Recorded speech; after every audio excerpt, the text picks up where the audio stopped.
سورۃ الفاتحہ کا آغاز ہوتا ہے الحمدللہ رب العالمین، یعنی حمد اللہ کے لیے، اللہ جو رب العالمین ہے۔ رب العالمین یعنی تمام جہانوں کا رب، اب نہیں، یعنی اب باپ کو کہتے ہیں، اور یہ لفظ دوسرے مذاہب میں اللہ کے لیے، خدا کے لیے استعمال ہوتا ہے، لیکن قرآن مجید میں یہ لفظ نہیں استعمال ہوا۔ اللہ سبحانہ و تعالیٰ کی ذات کو رب کہا گیا ہے۔ رب در حقیقت اس ذات کو کہتے ہیں جو ہر چیز کو کمال تک پہنچانے والی ہے، یعنی نقطہ آغاز سے نقطہ انجام تک، نقطہ کمال تک، نقطہ انتہا تک جو ذات پہنچانے والی ہے، اس کو عربی زبان میں رب کہتے ہیں۔ یہاں پہ اللہ سبحانہ و تعالیٰ کی کسی اور صفت کا بیان نہیں ہوا، اس لیے کہ جو صفت ربوبیت ہے اس میں ساری صفات اللہ کی آ جاتی ہیں۔ اللہ پرورش کرنے والا ہے، جیسے قرآن پاک بیان کرتا ہے کہ کیف تکفرون باللہ وکنتم امواتا، کہ کیسے تم اللہ کا انکار کر سکتے ہو حالانکہ تم مردہ تھے،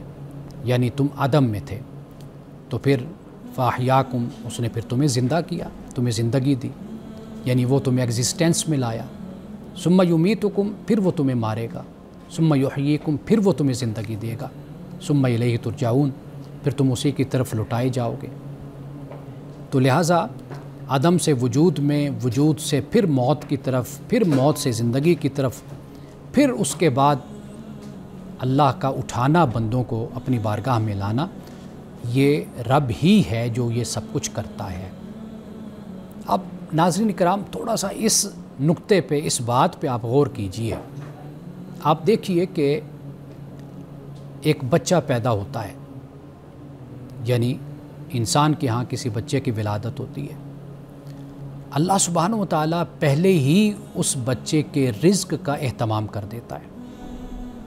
اور وہ رزق کیا ہے؟ وہ ماں کے دودھ کی صورت میں اللہ اس کا انتظام کرتا ہے۔ اب یہ جو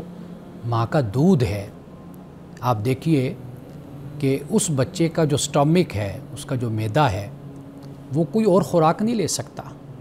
نہ وہ کوئی چپاتی کھا سکتا ہے، نہ وہ گوشت کھا سکتا ہے، نہ سبزی کھا سکتا ہے، وہ کچھ نہیں کھا سکتا۔ اللہ سبحانہ و تعالیٰ نے اس کی پیدائش سے ہی اس کے لیے اس کی خوراک کا انتظام کر دیا۔ آپ ذرا سوچئے کہ اگر یہ انتظام نہ ہو تو وہ بچہ زندہ کیسے رہے گا؟ باہر کی چیز تو وہ کھا نہیں سکتا۔ آج آپ کو اگر جو دودھ ملتا ہے مارکیٹ میں، اب آپ اس دودھ کا فارمولہ بھی دیکھیں گے نا، تو وہ ماں کے دودھ سے لے کر وہ فارمولہ اس کو بنایا گیا ہے، یعنی جو بچے کی جسمانی صورت ہے، جو اس کا سٹامک ہے، اس کا معدہ ہے، وہ کیا برداشت کر سکتا ہے، کیا ہضم کر سکتا ہے، ڈائجسٹ کر سکتا ہے، اس کے مطابق اللہ تعالیٰ نے ماں کے دودھ کو بنایا، اور پھر اسی فارمولے کو لے کر آگے میڈیکل سائنس نے کام کیا۔ جب ہم رب کہتے ہیں تو رب کا مطلب یہی ہے کہ جیسے وہ بچہ بڑا ہوا، پھر اس کے مطابق پھر اللہ تعالیٰ نے اس کو وہ خوراک مہیا کر دی، پھر اس سے بڑا ہوا، پھر اس کے مطابق جو اس کی ضرورت ہے وہ اس کو مہیا کی گئی۔ صرف جسمانی ضرورت نہیں بلکہ روحانی ضرورت بھی، اس کا بھی انتظام اللہ سبحانہ و تعالیٰ نے کافی شافی کر دیا، یعنی اس طرح کر دیا کہ آپ دیکھیے کہ اللہ نے انبیاء و رسول کو بھیجا، انسان کو عقل و فطرت سے نوازا، خیر و شر کا شعور دیا، اس میں کوئی کمی نہیں چھوڑی۔ جس طرح اللہ نے انسان کے لیے اس زمین پر اس کی جسمانی پرورش کے لیے رزق کی کوئی کمی نہیں چھوڑی، خوراک اور غلے کی، اسی طرح اللہ سبحانہ و تعالیٰ نے انسان کی روحانی اور اخلاقی تربیت کے لیے بھی کوئی کسر نہیں چھوڑی، اس ضرورت کو بھی بھرپور طریقے سے پورا کر دیا۔ تو اللہ سبحانہ و تعالیٰ یہ جو کچھ بھی کرتا ہے یہ اپنی صفت ربوبیت کے تحت کرتا ہے۔ تو لہٰذا ہم جب رب کی بات کرتے ہیں تو اس سے مراد یہی لیتے ہیں کہ رب وہ ہوتا ہے جو ہر چیز کو اس کے کمال تک پہنچاتا ہے۔ قرآن مجید میں کئی مقام پر یہ جو پہلی آیت ہے یہ بیان ہوئی ہے، یعنی آپ دیکھیے کہ جو جنتی ہوں گے ان کا نعرہ، ان کا پکارنا وہ بھی یہی ہوگا، جسے قرآن پاک نے بیان کیا کہ وآخر دعواہم فیہا سبحانک اللہم، کہ ان کی پکار، ان کا اعلان جنت میں کیا ہوگا کہ اے اللہ تیری ذات پاک ہے، وتحیتہم فیہا سلام،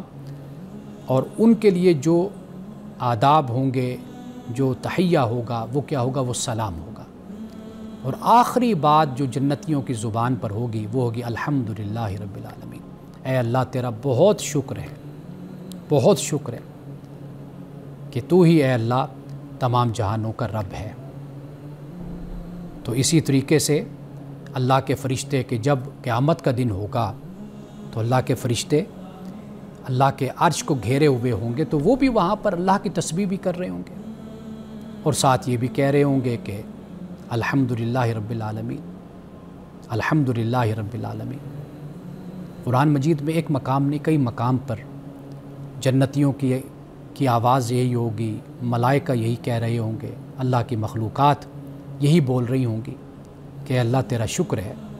کہ تو نے ہمیں دنیا میں بھیجا، اور اس کے بعد تو نے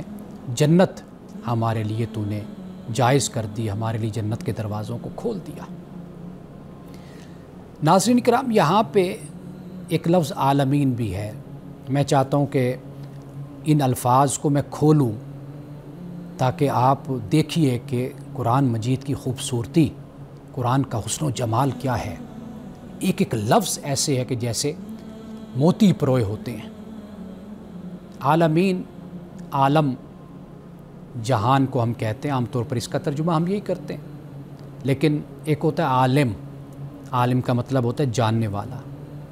اور عالم یعنی لام پہ فتح زبر کے ساتھ، تو اس کا مطلب ہوتا ہے کہ ہم جس کے ذریعے کسی کو جانتے ہیں اس کو عالم کہتے ہیں، یعنی ایک شناخت آپ کہہ لیجئے، ایک علامت کہہ لیجئے۔ علم بھی اسی سے بنا ہے جسے ہم جھنڈا کہتے ہیں۔ اب آپ کے سامنے اگر کچھ لوگ گزریں، آپ ان کو نہیں پہچان سکتے کہ یہ کس ملک سے ہیں، لیکن اگر ان کے ہاتھ میں جھنڈا ہوگا یا ان کے یہاں پر جھنڈا لگا ہوگا، آپ کو پتہ چل جائے گا کہ ہاں یہ فلاں ملک سے ان کا تعلق ہے۔ جیسے کھلاڑی گراؤنڈ میں بھاگ رہے ہوتے ہیں اپنے اپنے ملک کا جھنڈا لے کر، آپ دیکھیے کہ اگر چہرے دیکھیں گے تو آپ کو فرق نہیں معلوم ہوگا کہ یہ کس ملک کا ہے، لیکن آپ ان کے ہاتھ میں جھنڈا دیکھتے تو آپ کو پتہ چل جاتا ہے یہ پاکستان کی ٹیم ہے، یہ فلاں ملک کی ٹیم ہے، یہ فلاں ملک کی ٹیم ہے، تو جھنڈے سے اندازہ ہوتا ہے۔ تو علم اسی لیے اس کو علم کہتے ہیں۔ اب یہاں پر سوال یہ پیدا ہوتا ہے کہ اللہ سبحانہ و تعالیٰ نے یہ جو جہان ہے اور یہ جو دنیا ہے، جب اللہ تعالیٰ نے یہ کہا کہ یہ اقوام، یہ لوگ، یہ جہان، یہ سب جو ہے یہ رب ان کا ہے، اللہ ان کا رب ہے، تو یہ جو فرمایا یہ در حقیقت اس بات کی طرف اشارہ ہے کہ انسان ذرا غور و فکر تو کر، تدبر تفکر تو کر اس کائنات میں، تو دیکھ تو صحیح کہ یہ جو کائنات ہے یہ تجھے لے کر کس طرف جاتی ہے۔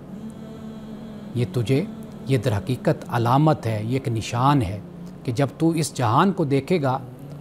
تو تجھے خدا کی یاد آئے گی، تو خدا کی طرف آئے گا۔ تو یہ خدا کی در حقیقت علامت ہے، خدا کا نشان ہے۔ یہ کائنات، یہ دنیا، یہ جہان تجھے خدا کی طرف ہی لے کر جاتا ہے۔